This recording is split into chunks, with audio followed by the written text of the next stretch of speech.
Buenas tardes. Permítame, en primer lugar, agradecer a todos ustedes su presencia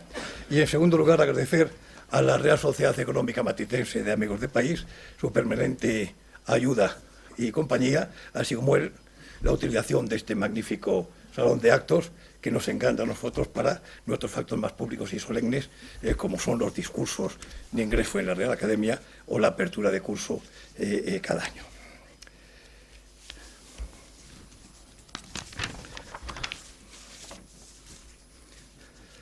Así pues, la Real Academia Matritense de Heráldica y Genealogía va a pedir a las ilustrísimas señoras doña Ángela Madrid y Medina y doña María Teresa Fernández Taraya que les iban a acompañar a este salón al académico electo.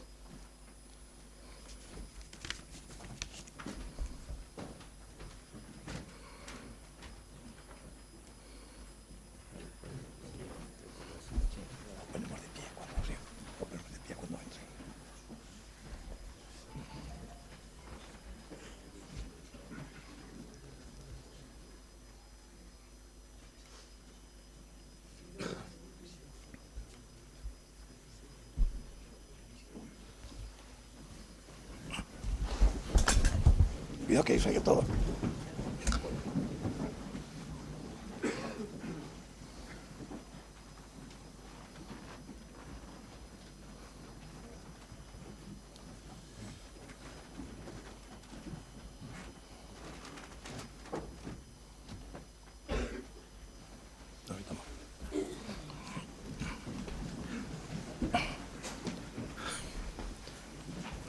Da comienzo, pues, el acto público y solemne de la lectura oficial de su discurso de ingreso del académico de número, ilustrísimo señor don Marcos Fernández de Betancur. Tiene, pues, la palabra, ilustrísimo señor don Marcos Fernández de Betancur. Cuando quieras. Con la venia. Excelentísimo señor director, ilustrísimos señoras y señores académicos, ilustres y reverendos padres, señoras y señores. Cumplo hoy con el deber estatutario de perfeccionar mi ingreso formal como miembro de pleno derecho, es decir, como académico de número en esta Real Academia. Una corporación de derecho público de la Comunidad de Madrid, asociada al Instituto de España, que a lo largo de sus más de 30 años de vida se ha ganado su pleno reconocimiento a nivel nacional e internacional. Es un gran honor para mí formar parte de esta casa y en esta ocasión solemne de la vida académica quiero ante todo mostrar mi agradecimiento a los miembros de la misma que votaron mi elección como académico correspondiente en 2018 y como académico de número en 2021. Especialmente a los amigos y académicos que me apadrinaron, los profesores don José María de Francisco Olmos, doña Ángela Madrid Medina y don Amadeo Martín Rey Cabieses. Para contestar a mi discurso, aceptó hacerlo el barón de Gavín con su habitual amabilidad, si bien ciertos contratiempos de salud no se lo han permitido, aunque nos acompaña hoy y se lo agradezco enormemente. Mi admirado amigo, el excelentísimo señor doctor don Jaime de Salazar y Hacha, profesor de Derecho, autor de más de 46 artículos, 32 colaboraciones en obras colectivas, 11 libros como autor único, académico de la Real Academia de la Historia y antiguo director de esta casa, ha aceptado muy amablemente sustituirle en este trámite académico, lo cual le agradezco de manera muy especial. Por el apoyo que representa y porque una vez más me lo brinda generosamente. Es don Jaime un referente indudable en las disciplinas propias de esta corporación matritense y por ello estimo que no necesita mayor presentación, ya que se encuentra sin duda alguna a la cabeza nacional e internacional de las mismas. Hace ya muchos años, en 1981, mi afición por estas disciplinas me llevó a inscribirme en la Escuela de Genealogía Heráldica y Nobiliaria dependiente del CSIC, donde me diplomé 3 años después, y a aquellos miembros del profesorado que tuve la ocasión de tener y ya no están con nosotros, como don Vicente de Cadenas y Vicent, el tercer marqués de Siete Iglesias y don Adelfo Barredo de Valenzuela, quiero dedicarles un sentido recuerdo. Muchos años después, cursé el máster universitario en Derecho Nobiliario y Premial, Genealogía y Heráldica de la UNED, bajo la dirección del catedrático de su Facultad de Derecho en Madrid, el doctor don Javier Alvarado Planas, el cual posteriormente dirigió mi tesis doctoral sobre la evolución histórica de la personalidad jurídica internacional de la Soberana Orden de Malta. Y quiero también en este acto agradecerle su valioso apoyo desde entonces. De igual manera, no quiero dejar de dedicar un afectuoso recuerdo a mi predecesor en la medalla número 8, el ilustre académico don José Antonio Dávila y García Miranda, licenciado en Derecho por la Universidad de Zaragoza, con excelentes calificaciones, donde fue profesor ayudante de Derecho Político entre 1953 y 56,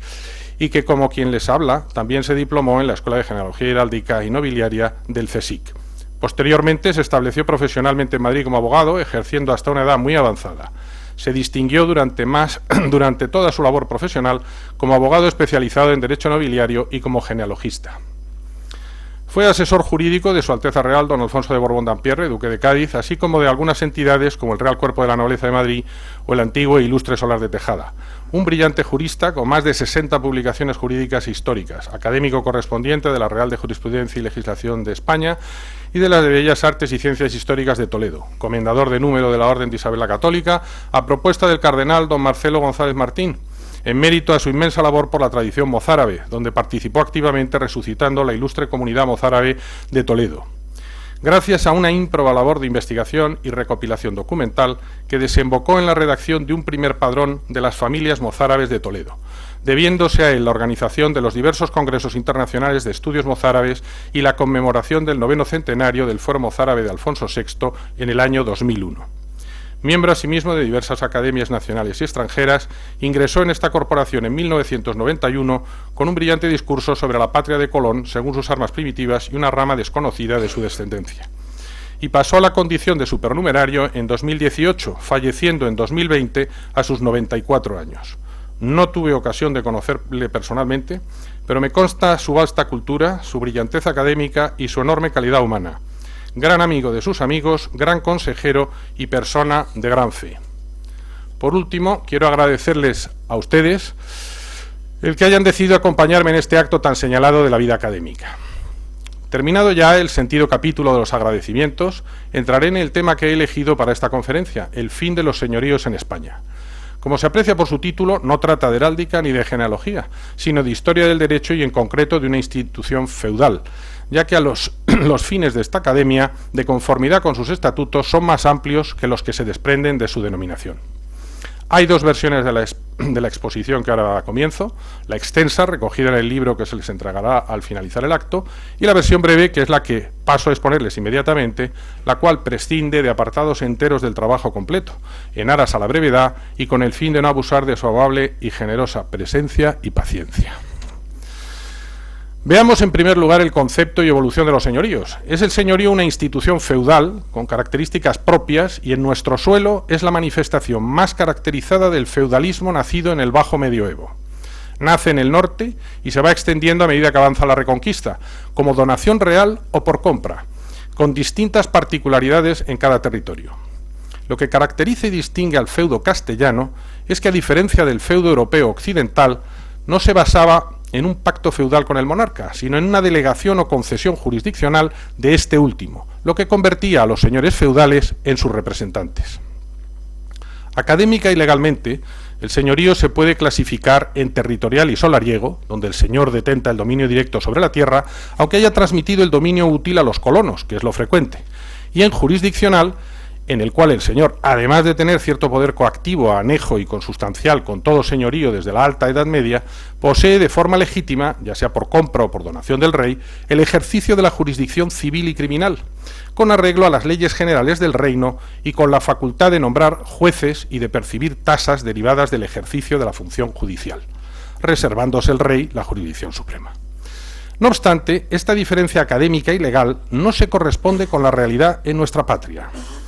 ya que en la práctica en España todos los señoríos territoriales, si no lo fueron ya al comienzo, con el paso del tiempo devinieron simultáneamente jurisdiccionales, aunque existieran algunas excepciones. Con la invasión musulmana se impidió un feudalismo en base a la propiedad franca y alodial preexistente, de carácter civil, como en el resto de la Europa occidental. Así, la propiedad de romanos y godos fue borrada y todos desposeídos. El derecho dominical pasó a los vencedores musulmanes, los cuales, no obstante, dejaban a los vencidos trabajar la tierra y a los pueblos que se habían rendido sin resistencia les exigían un tributo equivalente al 10 a 20% o de un quinto del todo si habían sido tomados por la fuerza. Ya avanzada la Reconquista, en 1348 se aprobó el ordenamiento de Alcalá, en el cual se dispuso que a los señores de los señoríos territoriales, a los que no se hubiese concedido expresamente la jurisdicción, pero que la hubiesen venido ejerciendo de hecho por un espacio de tiempo de 40 años, ganasen por prescripción la legítima potestad jurisdiccional sobre sus dominios. A partir de entonces, en casi todas las donaciones reales se otorga expresamente la jurisdicción sobre el dominio. Con ello se plasmó la prescripción inmemorial y la posibilidad de usucapir en base a ella bienes de la corona, fundamento posterior del derecho y título en el que se fundaron numerosos señores para poder acreditar sus derechos no documentados sobre los territorios. Terminada la Reconquista, es decir, durante el reinado de los Reyes Católicos, se culmina el proceso de implantación del régimen señorial, con una distribución territorial del país que consiste sustancialmente en la división del reino en un conjunto de señoríos de diversa índole. Unos eclesiásticos, los de abadengo y los de las órdenes militares, y otros laicos, los de realengo y los territoriales y solariegos. Podemos decir que la propiedad feudal en España se termina estructurando en una triple gradación que consistirá en el dominio eminente, que designa el conjunto de facultades de imperio, pero no derechos de propiedad propiamente dichos, en principio del rey, y que por ser un señorío pleno reunía el dominio eminente y el directo, y además los derechos jurisdiccionales íntegros. Estos señoríos fueron suprimidos de plano por ser todos ellos obligadamente jurisdiccionales. Después estaría el dominio directo, el del rey o el señor feudal, que consistirá en el derecho a la percepción de una parte de los frutos de la tierra o al cobro de un canon por sucesión. Este, cuando era de señores eclesiásticos o de abadengo, sería confiscado sin contraprestación cierta y vendido para que fundamentalmente la burguesía pudiese adquirir a buen precio esas propiedades. Si los señores eran laicos, en su casi totalidad la nobleza, pudieron retenerlos en su patrimonio, ya sin los derechos jurisdiccionales ni los derechos monopolísticos, viéndola transformada en propiedad particular o privada y conservando además los derechos y prestaciones derivadas de la cesión de dicha tierra a los cultivadores de la misma. Es decir, que pudieron conservar los derechos económicos del señorío, que al fin y al cabo era lo fundamental. Por último, estaría el dominio útil, que consistirá en el aprovechamiento físico de la tierra, con la obligación de cumplir las obligaciones que venían impuestas a favor del titular del dominio directo de la misma, es decir, el pago de la renta, etc. Aunque en ocasiones los reyes vendieron participaciones en las rentas públicas de lugares, así como oficios y cargos, esto no se debe confundir con los señoríos. Precisamente, con el fin de ayudar a la perdurabilidad del señorío, se instituyó en Castilla el mayorazgo, vínculo en virtud del cual se creaba un patrimonio familiar no disponible, solo disfrutable e incrementable, de suerte que no pudiese ser fraccionado y permitiese su conservación íntegra y sin merma, a pesar del paso del tiempo y las sucesivas transmisiones generacionales. A nuestro juicio, la organización señorial propia del antiguo régimen no mermaba la soberanía del rey. Era sencillamente una forma de división y organización administrativa y judicial del reino a nivel local, siempre bajo la soberanía del rey y sujeto en todo caso a las leyes del reino. Abordemos ya la abolición de los señoríos. Los señoríos fueron en definitiva el pilar del régimen feudal en España, y a terminar con dicho régimen dedicaron sus afanes los liberales de todo signo, dando con ello comienzo al proceso de abolición de los señoríos. Fueron 3 las leyes que abolieron definitivamente el régimen señorial. Un decreto de 1811 y 2 leyes aclaratorias de 1823 y 1837. El proceso legal de abolición de los señoríos comenzó cuando la división administrativa del territorio nacional a nivel local consistía sustancialmente en tierras de realengo, de señorío real, y señoriales, de señorío particular. Había sido la forma de administración y dominio del suelo durante aproximadamente 8 siglos. Mencionaremos a título orientativo que de la superficie cultivada en la península en 1811, el 51,47% pertenecía a señores laicos y a señores eclesiásticos el 16,53%. Juntos representaban el 68% del territorio cultivado peninsular, lo que representaba que una quinta parte de los españoles en 1811 vivía de las rentas de sus territorios señoriales y solariegos. La legislación que pone fin a los señoríos en España emana de las Cortes de Cádiz de 1810, concretamente del citado decreto de 26 de agosto de 1811. Advirtamos que estas Cortes se formaron por un procedimiento todavía no clarificado suficientemente, y si la convocatoria es un tema oscuro y no suficientemente investigado, las elecciones en un país ocupado militarmente son aún más difíciles de explicar. Bien, pues esas Cortes emprendieron una obra de transformación política, social y económica de España,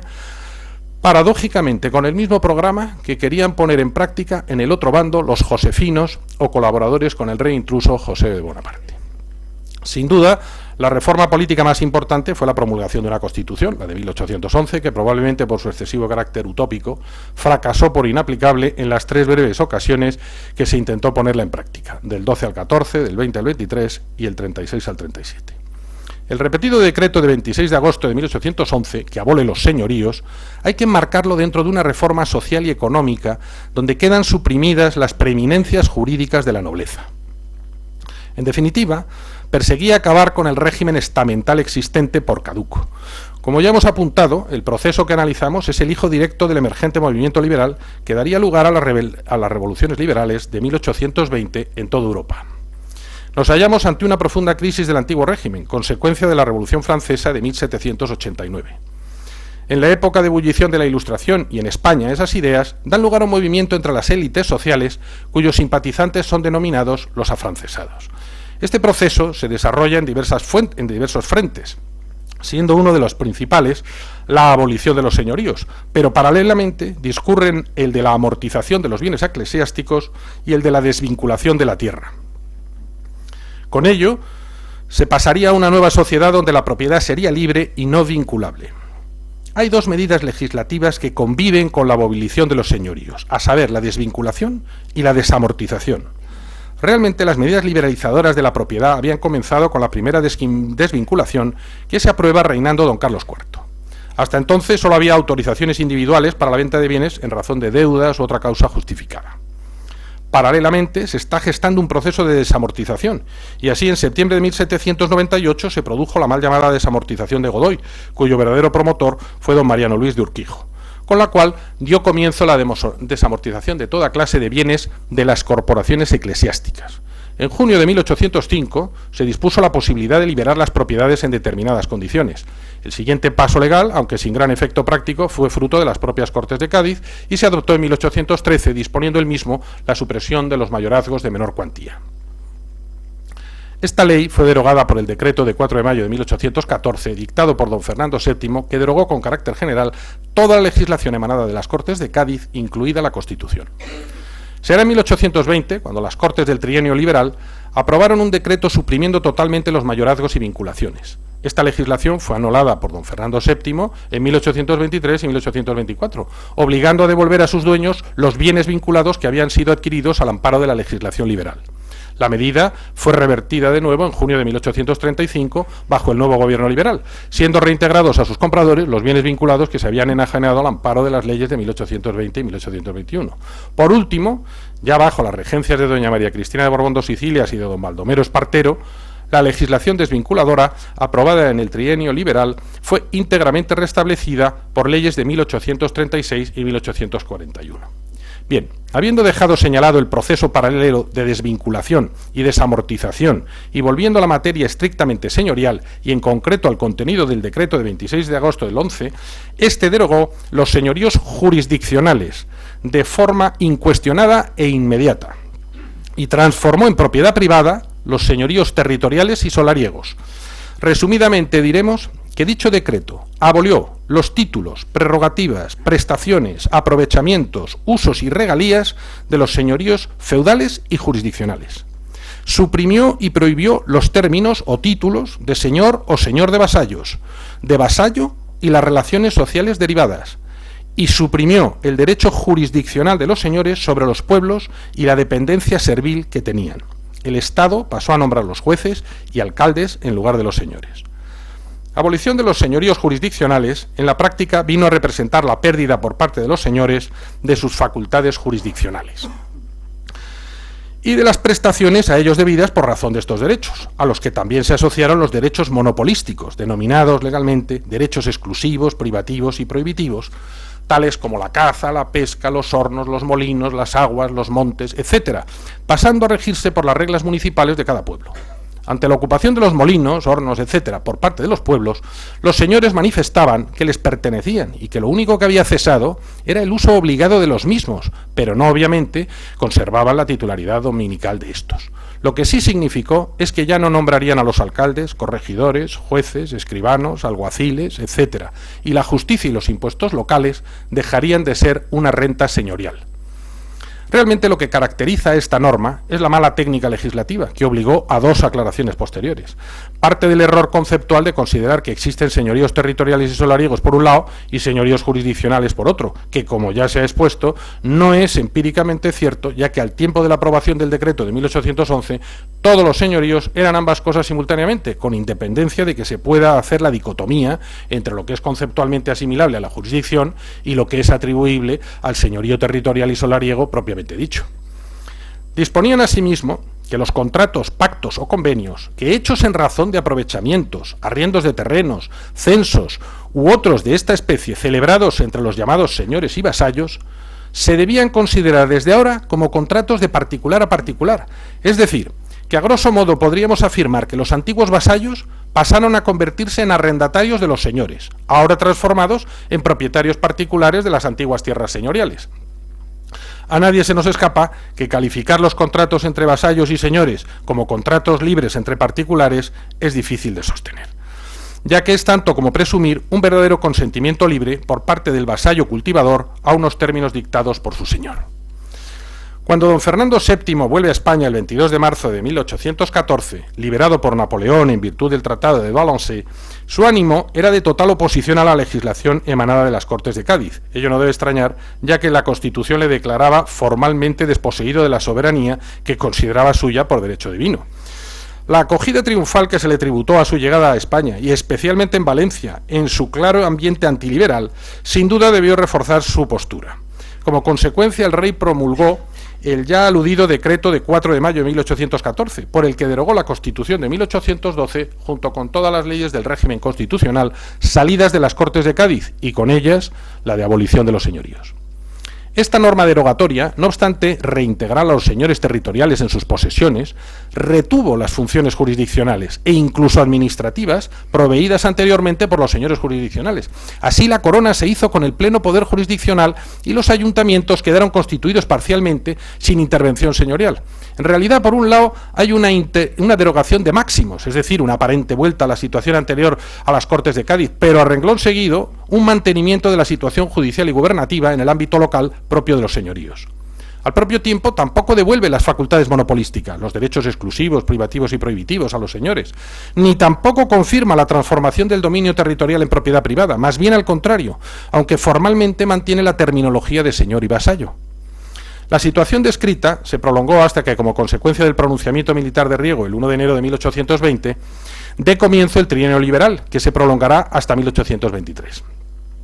Digamos que este alzamiento no estuvo protagonizado por ninguna masa contraria al Estado General de la Nación, sino por grupos muy concretos, una minoría ilustrada e influyente que aportaba las ideas, incorporando a los comerciantes y gentes de negocios que aportaban la financiación, y militares provenientes del ejército irregular, las guerrillas, descontentos por haber sido degradados y destinados a guarniciones de provincias. Este ejército nuevo, nacido de la Guerra de Independencia, que aportaba la Fuerza Armada y que fue el que protagonizó sin excepción las 6 intentonas militares durante el sexenio de 1814 a 1820. El alzamiento trajo el restablecimiento del régimen constitucional y la vigencia legal del decreto de 6 de agosto de 1811 de abolición de los señoríos. En las nuevas Cortes de 1820 y en las que predominaban los llamados exaltados, se abordó de nuevo el tema señorial y concretamente las objeciones al texto de 1811 que había planteado el Tribunal Supremo. Como consecuencia, se procedió a la elaboración de un nuevo proyecto de ley que quiso ser aclaratorio del decreto inicial de 1811. En este trámite parlamentario hay que destacar la importancia de la masonería y su influencia especialmente entre los exaltados, el sector liberal más radical, que fue tal que a partir de julio de 1822 todos los ministros hasta la caída del régimen fueron masones. Al año del pronunciamiento militar, el régimen liberal que había llegado con tanta fuerza aparente ya se encontraba en crisis. Las guerrillas realistas, formadas en su mayoría por campesinos y artesanos, asolaban el país luchando contra el régimen liberal, apoyado fundamentalmente por las clases urbanas mencionadas. Esta situación había alarmado a la Europa de las monarquías, que desde 1815 habían aprobado el principio de intervención en el Congreso de Viena para reprimir la revolución donde se produjese, y para ello habían formado una alianza internacional de las potencias monárquicas, que se activó ante la situación en España. La intervención tuvo lugar a principios de abril de 1823, con la entrada de los 100.000 hijos de San Luis bajo el duque de Angulema, obligando al final de mayo a desalojar Madrid, donde los realistas establecieron de inmediato el gobierno provisional o regencia. Por su parte, el gobierno liberal, con las Cortes, huyó a Sevilla, llevándose a don Fernando VII a la fuerza, para lo cual le declararon previamente fuera de su juicio, para justificar su traslado forzoso y nombrando a su vez una regencia. Fue en la ciudad de Sevilla donde el mencionado proyecto de ley aclaratorio se convertiría en la ley de 3 de mayo de 1823, la segunda ley en materia de abolición de los señoríos. Posteriormente, como consecuencia del avance de las tropas francesas, el gobierno y las Cortes se trasladaron a Cádiz. Una vez instalado el rey en Cádiz, las Cortes proclamaron su restablecimiento y le reconocieron de nuevo como rey constitucional, disolviéndose estas el 28 de septiembre de 1823 y 3 días después, el 1 de octubre, las tropas francesas se hicieron con el dominio de todo el país, pasando el rey con su familia al amparo del ejército francés.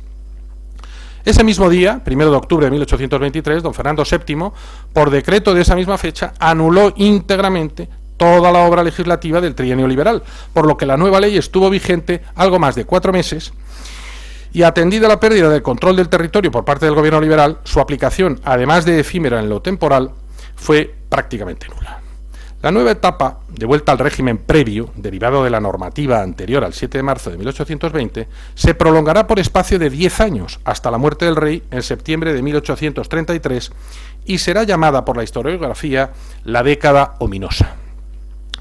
Esta segunda ley de 1823, en materia de evaluación de los señoríos, aclaratoria de la de 1811, sería restablecida más adelante y por ello interesa indicar someramente su contenido. De él destacaremos que mantuvo la clasificación de los señoríos establecida en la ley de 1811, diferenciando los jurisdiccionales de los territoriales y solariegos, pero asumió la postura liberal más radical al establecer 2 premisas básicas. Primero, lo más relevante, disponer la obligatoriedad de presentar los títulos originales de adquisición de los señoríos, sin cuya presentación no han podido ni pueden considerarse de propiedad particular. Y segundo, autorizar la suspensión del pago de las prestaciones hasta que por sentencia ejecutoria no se declarase que los señoríos no eran incorporables a la nación. Esta última disposición sirvió para reafirmar a los pueblos en su práctica de no pagar las rentas a los señores, so pretexto de ser todas ellas de origen jurisdiccional o no habérseles exhibido los títulos originales. El rechazo de los señores a la presentación de los títulos primitivos de adquisición era secular y obedecía a diversas razones: pérdida, destrucción, sencillamente no existían, eran imprecisos respecto a los derechos poseídos, estaban caducados o eran de dudosa adecuación ante las nuevas leyes. La renuencia de los señores a la presentación de sus títulos venía de atrás. Ya en el antiguo régimen, el Consejo de Castilla había encarcelado a señores por negarse a presentarlos. Para el sector liberal moderado, los objetivos de la Constitución de 1811 se habían alcanzado ya, y ello debido a que se habían incorporado a la nación el señorío jurisdiccional, que a su juicio era contrario a la soberanía nacional, y se habían derogado los privilegios exclusivos, privativos y prohibitivos que por su carácter monopolístico eran contrarios a la igualdad de derechos y a la libertad de industria y trabajo, habiéndose abolido además las prestaciones reales y personales de origen señorial. En esta última etapa de su reinado, don Fernando VII consiguió que tanto los liberales, por su gobierno absoluto, como los conservadores en todas sus tendencias, por el incumplimiento de las promesas que había hecho en su día a los diputados persas, aquellos que defendieron el antiguo régimen en las Cortes de Cádiz, estuvieran insatisfechos con él, siendo el desheredamiento de su hermano don Carlos la causa de ruptura definitiva desde la óptica conservadora de la época, situación esta última que desembocó en las guerras carlistas, la primera de las cuales se inició inmediatamente tras la muerte del rey.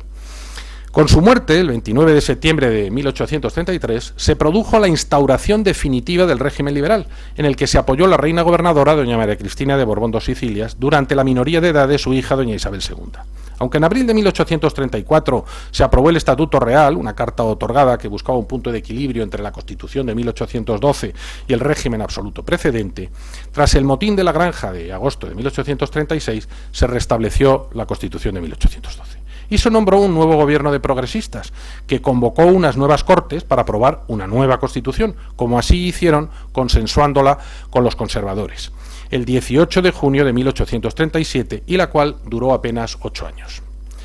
Constituidas las Cortes Constituyentes de 1836 con mayoría moderada, se aprobó el restablecimiento de la vigencia de la Ley de Señoríos de 1823, que se amplió luego al decreto de 1811. Sin embargo, para su aplicación efectiva hubo que esperar a la publicación de una nueva ley, ya que las leyes anteriores no eran del completo agrado de la nueva mayoría moderada. Se pidió una nueva ley llamada a aclarar las dos anteriores, con arreglo a unas bases conocida como la Proposición de los 80.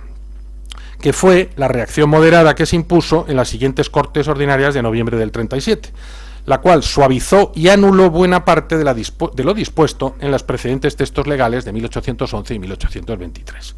Será en este periodo cuando se dé el tercer y último paso legislativo en regular la abolición de los señoríos con la aprobación de la nueva ley aclaratoria de 26 de agosto de 1837, que será la que fije los términos últimos de la regulación en la materia.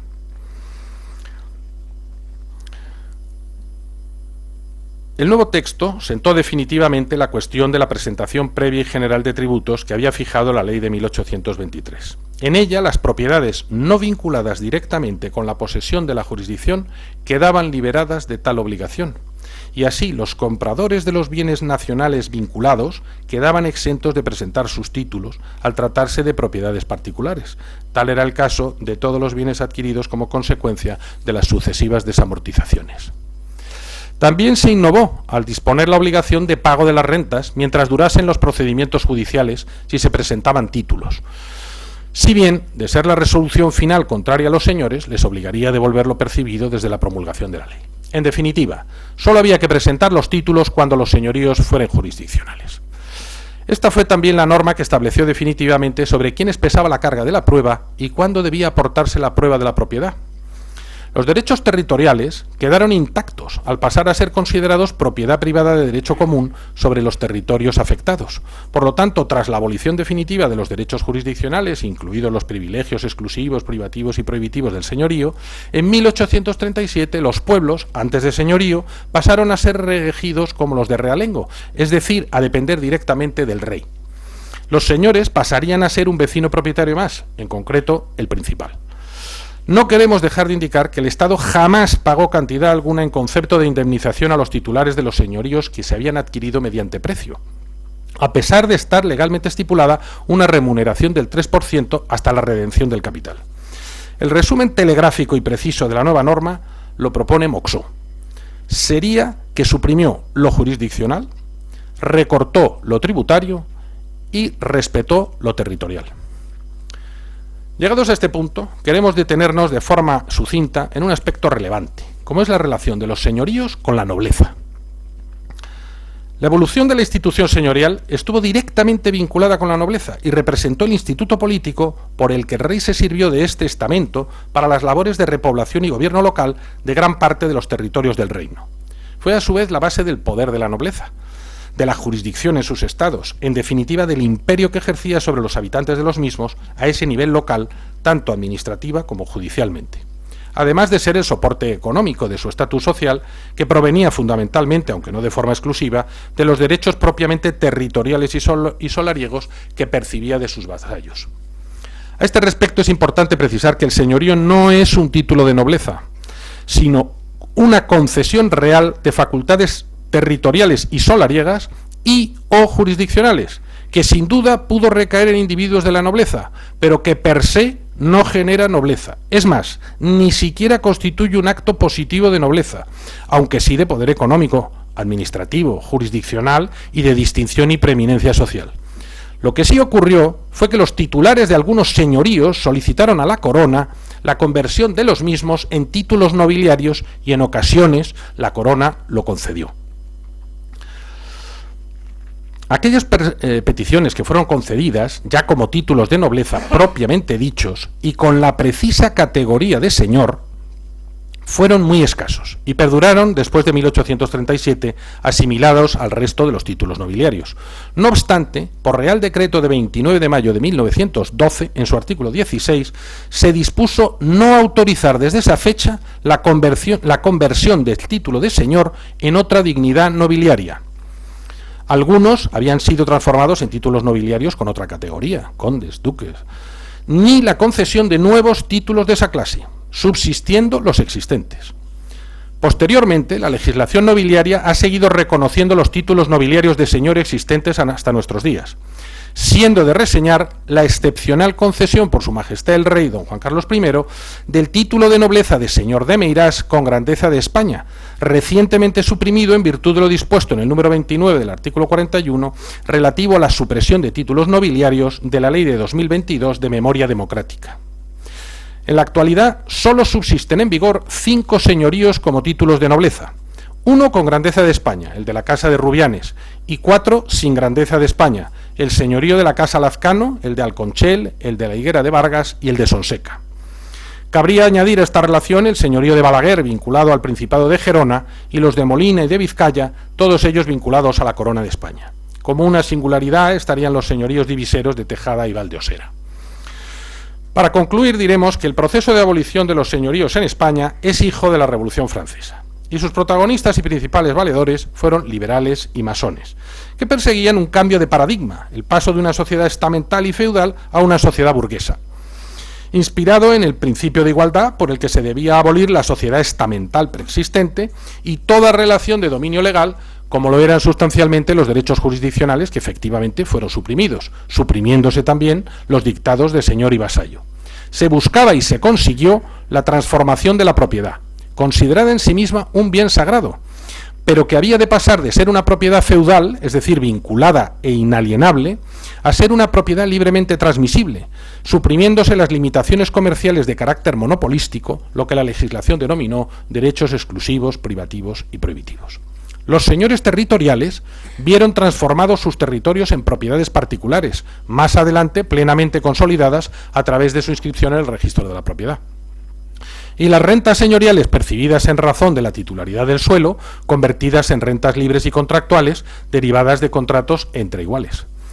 Las leyes de abolición de los señoríos y la liberalización de las relaciones agrícolas de trabajo llevaron a buena parte de los colonos a título perpetuo, es decir, con una supervivencia garantizada en una casa y un suelo de su uso y disfrute, transmisible a su descendencia, a convertirse en arrendatarios a título temporal o directamente pasar a ser jornaleros.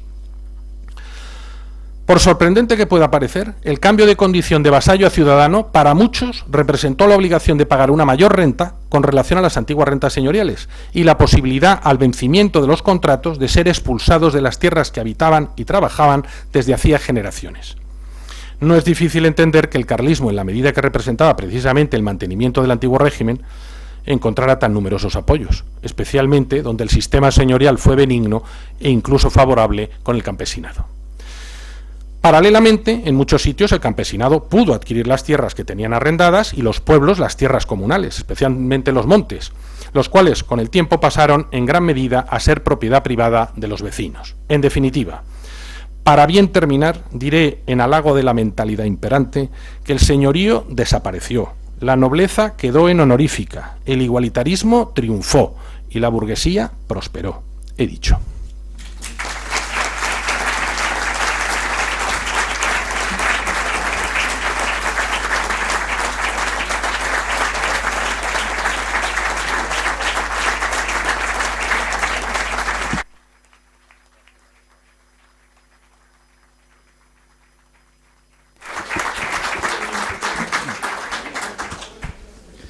Muchas gracias, don Marcos.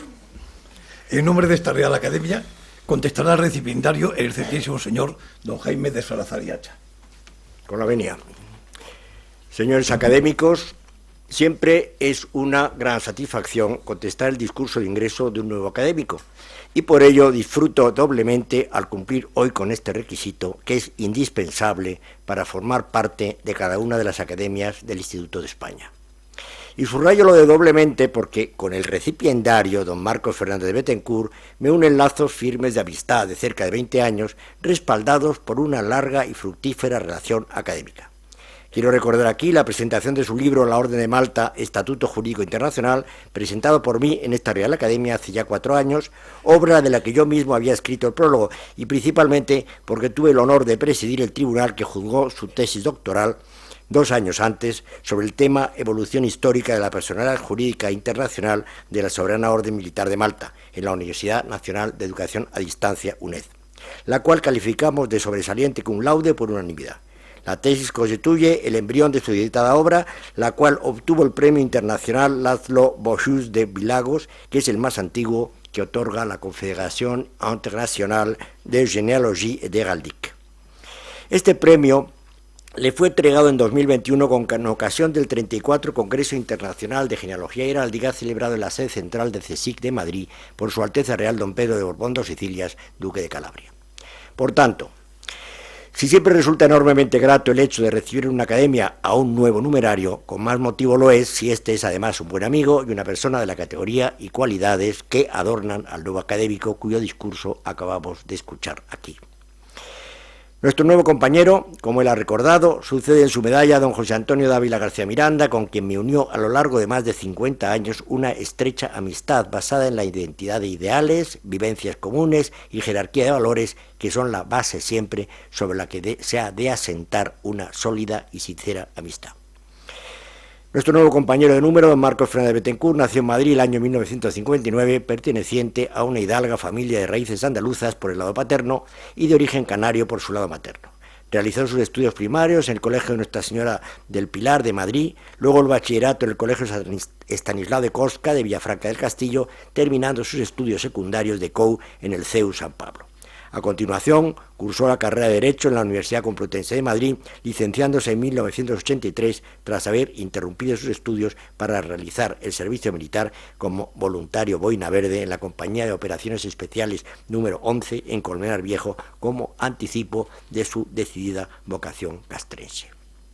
Tras acabar la carrera, entró en la Escuela de Práctica Jurídica de la Facultad de Derecho de la misma Universidad Complutense y obtuvo el diploma con el número 1 de su promoción en 1984. Por ello, el ministro de Justicia le condecoró con la Cruz Distinguida de la Orden de San Raimundo de Peñafort.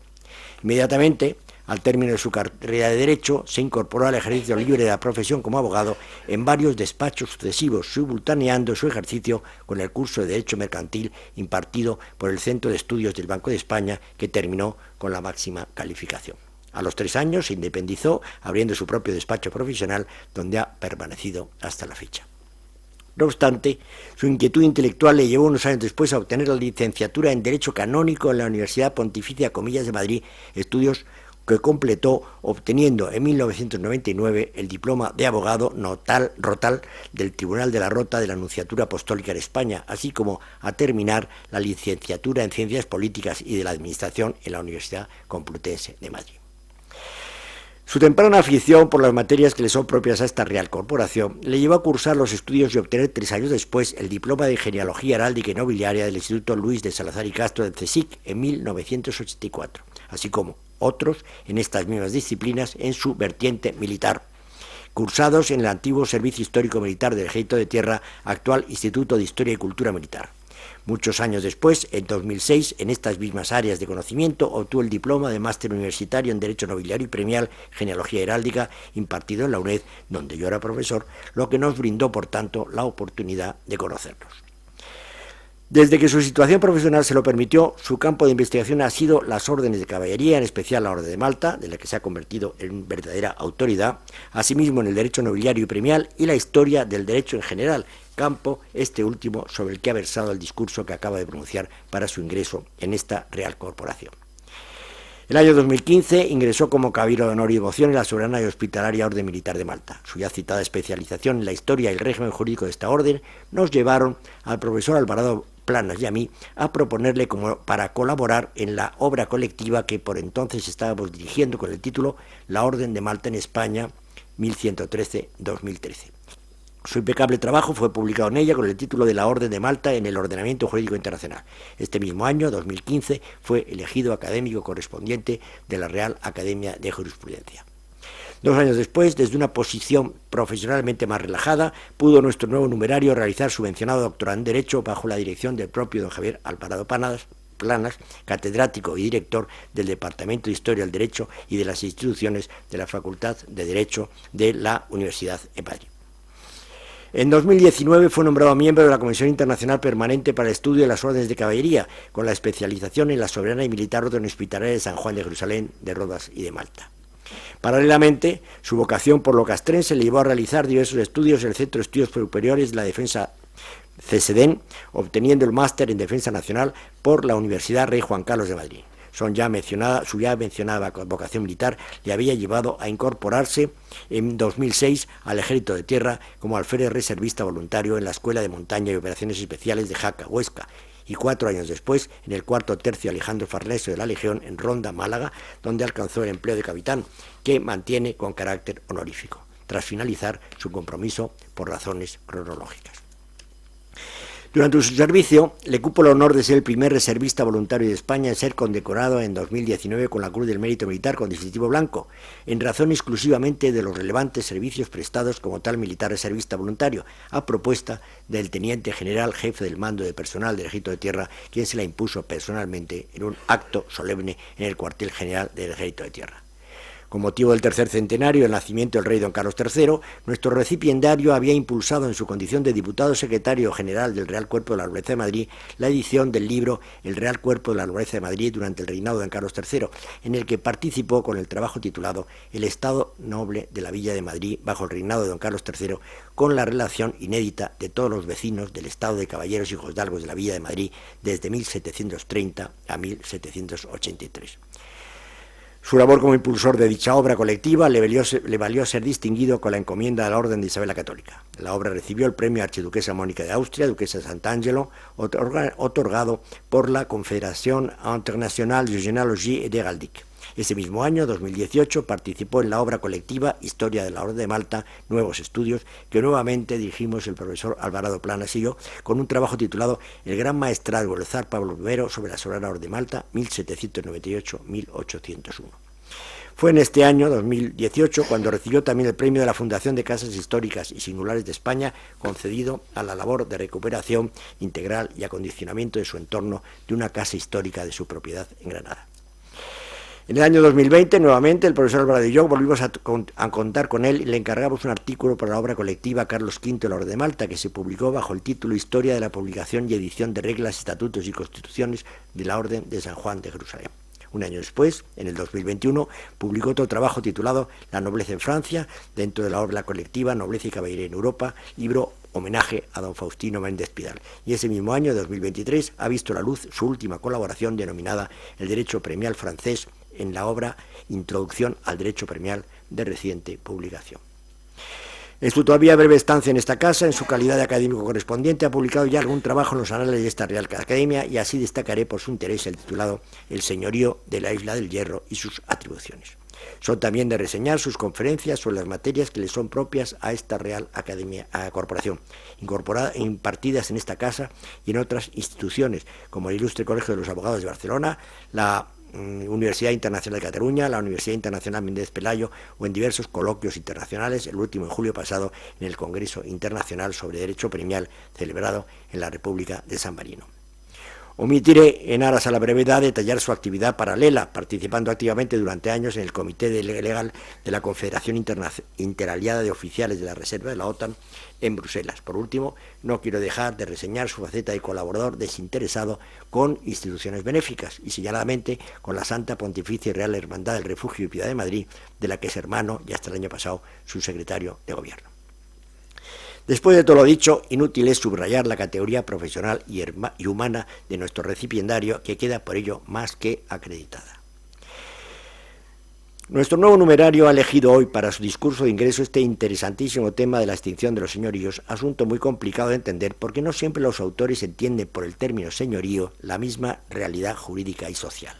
Comienza, por tanto, sus palabras haciendo unas aclaraciones sobre el uso de este concepto de señorío para luego analizar su evolución durante el antiguo régimen hasta llegar al momento culminante de su desaparición. Como se nos ha referido, la organización de la España del antiguo régimen, en virtud de su herencia medieval, se hallaba diferenciada entre tierras de realengo, aquellas que directamente dependían de la corona, o de señorío, ya fuera este de carácter secular o eclesiástico, según dependieran de la nobleza o de la Iglesia. Las dimensiones del régimen señorial se pusieron de manifiesto en las propias Cortes de Cádiz, ya que de las 20.428 demarcaciones jurisdiccionales que comprendía la España peninsular e islas adyacentes, 6.620 eran de realengo y 13.808 eran señoríos seculares, eclesiásticos o de las órdenes militares. Solo en el señorío de Vizcaya, las encartaciones en las nuevas colonias de Sierra Morena y en las islas de Menorca e Ibiza no estaba presente el régimen señorial. Pero pese a esta relación que nos arroja un saldo tan favorable a la España señorial, debemos hacer una previsión sobre la realidad de este régimen que, como ha señalado ya Salvador de Mosó, constituía un anacronismo, una supervivencia que, aunque se hallaba todavía vigente y la mentalidad colectiva lo aceptaba o toleraba, se manifestaba más como una superestructura administrativa de carácter tradicional en el ámbito rural que como expresión directa sobre el dominio de la tierra. En el señorío, ya lo ha especificado nuestro recipiendario, se distinguen tres tipos de derechos. En primer lugar, un dominio sobre la tierra que podía ser o no pleno, dándose múltiples variantes según los casos. En segundo lugar, unos derechos de carácter jurisdiccional que residían en las facultades que sobre justicia y gobierno gozaba el señor, como eran, por ejemplo, el de nombramiento de oficiales, constituyendo el más alto símbolo de poder jurisdiccional que abarcaba el señorío. Y en tercer lugar, el derecho a recibir determinadas prestaciones: caza, pesca, hornos, molinos, aprovechamiento de aguas, montes, hospedaje y demás. Algunos de ellos suponían una fuente de ingresos para los señores, pero muchos otros tenían un mero valor simbólico y a los señores ni siquiera les compensaba económicamente su pleno ejercicio. Pues bien, dentro de las Cortes se manifestó desde el primer momento de forma rotunda la oposición de la gran mayoría de los procuradores a la pervivencia de los derechos de carácter jurisdiccional. Ya en la sesión de 30 de marzo de 1811, el diputado valenciano Lloret propuso que se reintegren a la Real Corona todas las jurisdicciones, así civiles como criminales, consideradas para siempre como regalías de primera clase. Pues, se arguyó por García Herreros, no se puede oír sin escándalo que se quiera sostener que pueda haber otra jurisdicción que la soberanía que reside inherentemente en la nación. Y con ellas son incompatibles semejantes señoríos, pues, siendo inherente a la soberanía el señorío de la polijusticia, ¿cómo podría existir separado de aquella? Y si el señorío es inherente a la soberanía, ¿cómo puede haber otro que la nación en quien reside? Disfrácese como se quiera el señorío jurisdiccional. O estas voces nada significan, o son una desmembración de la soberanía, más o menos amplia, según los términos de la concesión. Y si ningún particular puede llamarse soberano, ¿cómo es tolerable que se llame señor de vasallos? La soberanía reside en la nación, que no es otra cosa que el pueblo español. Curiosamente, esta declaración fue apoyada por la mayor parte de los titulados, entre ellos el conde de Toreno, frente a aquellos que la combatían. Toreno, al comienzo de la sesión de 1 de junio, y nada más exponerse la propuesta por el secretario, había pronunciado las siguientes palabras: Señor, yo, dueño de varios señoríos, pido al señor García Herreros que fije las proposiciones que ha indicado y ruego al Congreso, encarecidamente, se digne aprobarlas. Por fin, el decreto de las Cortes de 6 de agosto de 1811, que abolía todos los señoríos de carácter jurisdiccional, fue aprobado quedando el antiguo señor como un simple propietario particular. Su artículo 5 manifestaba claramente el propósito de los legisladores, que han abolido los dictados de vasallo y vasallaje y las prestaciones, así reales como personales, que deban su origen a título jurisdiccional. Esta norma quedaría confirmada sucesivamente por las leyes de 3 de mayo de 1823 y 26 de agosto de 1837. Pero tenemos que subrayar que la legislación abolicionista, al contrario que los revolucionarios franceses, nunca intentó atacar el régimen de propiedad de la tierra. Es más, en muchos casos tuvo el efecto de convertir en propietarios plenos a antiguos señores cuyos títulos originarios o eran dudosos o no tan amplios como los de un propietario pleno. La conclusión que apoya esta realidad se puede resumir en una celebérrima frase de Martínez de la Rosa: hay que arrancar hasta la última raíz del feudalismo sin herir lo más mínimo el tronco de la propiedad. Por ello, la solución del decreto de 1811 fue la siguiente: abolir todos los derechos señoriales de carácter jurisdiccional que desde este momento quedaron incorporados a la nación. Así, los derechos de caza, pesca, horno, molino, agua y montes fueron abolidos, pero respetando los derechos reales del antiguo señor sobre la tierra, de la que pasaba a ser un simple propietario particular. En resumen, en palabras de Morceau, que ya ha citado nuestro nuevo académico, y de forma casi telegráfica, la legislación abolicionista cumplió una triple finalidad: suprimir lo jurisdiccional, recortar lo tributario y respetar, en cambio, lo territorial. Bien, concluyo ya. Quiero felicitar a don Marcos Fernández de Bethencourt por su discurso, que, como ya he dicho anteriormente, me parece interesante, muy bien estructurado, con importantes aportaciones que enriquecen el conocimiento que hasta el momento poseemos sobre esta realidad histórica de los señoríos que durante más de 5 siglos adornó nuestro régimen estamental. Poco podemos añadir a lo expresado con tanto acierto, sino simplemente constatar su perfecto conocimiento del tema, al que nuestro recipiendario ha venido dedicando mucho tiempo de su investigación en los últimos años. Con esta lectura del discurso de ingreso de don Marcos Fernández de Bethencourt, esta Real Academia Matritense de Heráldica y Genealogía se honra con un nuevo académico de número. Los miembros de esta corporación nos podemos sentir por ello muy satisfechos de contar entre nosotros con una personalidad como la suya, para bien y provecho propio, pero sobre todo para el de nuestras propias ciencias. Por todo ello, quiero finalizar mi contestación al discurso de Marcos Fernández de Bethencourt con estas sencillas palabras: bienvenido, enhorabuena y muchas gracias.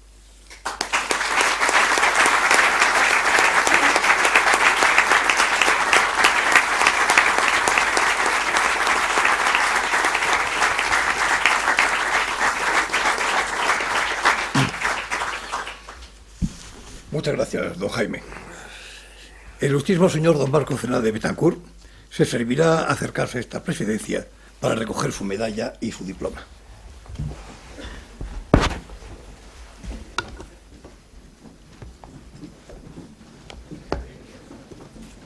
Vamos a ver si podemos quitarnos esto de aquí. Aquí lo tienes. Aquí lo tienes.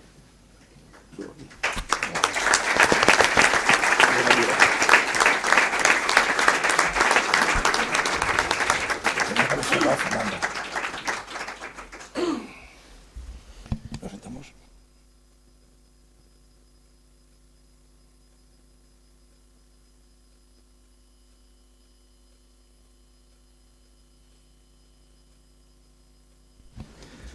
El ilustrísimo señor académico de número, don Marcos Fernández de Bethencourt, se servirá a tomar asiento entre sus compañeros en señal de posesión.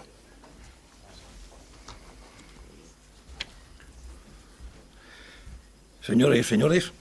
el ilustrísimo señor don Marcos Fernández de Bethencourt queda recibido por académico de número de la Real Academia Matritense de Heráldica y Genealogía. Se levanta la sesión. Muchísimas gracias.